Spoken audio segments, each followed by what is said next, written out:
Right. So now assuming we get over that hurdle, because Right. When you say that, I just think they're almost helping you to do some due diligence around yeah, the relationship too, right? yeah, yeah. Now, let's say they got over that hurdle. Now, what responsibilities are you as a woman, let's say, taking on by sponsoring some guy? And what happens often, well, not that often, but it does happen, is a guy will come over and goodbye, Charlie. The next day he's gone. He's in the Wow. country. What does he need you for anymore? Well, Wow. so the question now is, well, what can you do about that? And there are a couple of things. The first thing is, if there's a big discrepancy in wealth between the two of you, you're wealthy, he's not wealthy, for example, there's a prenup you can sign, an agreement that he's not entitled to any claims that he might be interested in making against you. But you have to understand, in a sponsorship, you assume responsibility for that person coming in. And if that person ends up on welfare, you will be liable for the expenses that person incurs in getting money from the government. There's a time period, Wow. 3 years or 10 years. Is it 3 years or 10 years? I think it's 3 years. Okay. Yeah. Where, and it depends on the country also, by the way, Okay. where you are liable for whatever debts that person incurs. Fortunately, it's very rare that a government will try to enforce indebtedness of this kind. But it has happened in my career where a client has come in and said, there was a default, and the guy was taking money from the government, and the government sued to recover the money, sued the sponsoring spouse Right. for the debt of the person that incurred welfare. Although it is rare. So it's something you got to understand. It's something, like if you're in, I don't know what the saying is. If you're in for a penny, you're in for a pound. A pound. I think if it's you're in for a penny, you're in for a pound. But are women or individuals in this scenario that are sponsoring really understand the analogy, like read the fine print? I mean, I think sometimes these relationships can be this whirlwind factor, right? Where you start off, like you meet somebody maybe at the resort, and everything's fantastic, and you're having these wonderful late night conversations, everything's fantastic, and you're like, I can't live without this person. And did you speak to an immigration lawyer about the potential fallout that can come from the relationship? I would just, I'd point out one thing you can do. Let's say a guy comes, let's say you're a woman, you sponsor a guy shows up, 2 days later, he takes off. Right. What can you do? Yeah. One thing you can do is you can report the guy to the immigration authorities. Say, hey, listen, this guy came in, he was supposedly my husband, and he took off. I don't want any responsibility for this guy. This guy shouldn't be in Canada.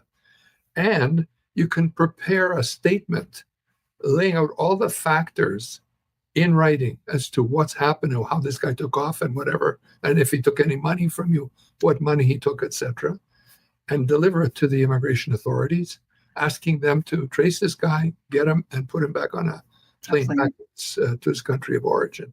That's doable.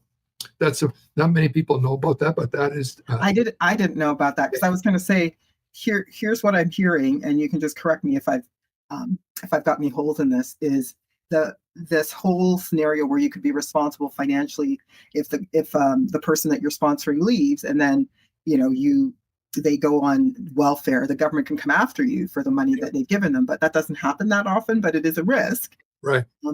At the same time, if the person does come and then they leave, you have this opportunity to report them to immigration and hopefully get them back. Yeah. The only thing I'm wondering is, if they come here, like the whole 90-day fiance thing, sorry, I keep harping on it. Anyway, I just wanted to know, because they're legally here at this point when you marry them, or I don't know what the window of time is where they're considered legally here. Is that an option if they've been married here and then now they're here and they have their documents? Is that still something that can happen, or is that just happens between the time that they get married to you and the time that they get their papers, like their permanent residency? Okay, so 90-Day Fiancé is an American show. I know. Canadian. We have no Canadian equivalent. That's true. The only way you get someone into the country is you marry them and sponsor them. Right. And you actually have to be physically present at the marriage. It's not like post office marriage or some kind of online marriage. You Right. actually have to be there to marry the person. So you're not going to have this 90-day window or anything like that. That's an American feature. Good to know. So really, it boils down to you've sort of bit the bullet. You're in together, and the question is it going to last or not? And if it's not lasting, what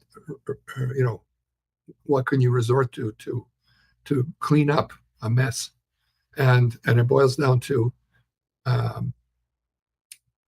if you're still on talking terms, you could Right. work it out with the person, talking it out and reaching some sort of an agreement about how this is all going to end, including divorce, etc. Right? Right. Separation, who's got what in terms of money, and if there's children, who's responsible for the children, who's responsible for paying support, alimony, or whatever, maintenance. These are all things you'd have to reduce in writing to sort that aspect out. And from an immigration point of view, you have quite a powerful tool to enforce conduct. You can say, okay, look, we can live happily ever after, separated, but if we're not going to live happily ever after, I'm going to report you to the immigration authorities because you're not living up to your side of the deal here. And, you don't merit staying in the country under these conditions.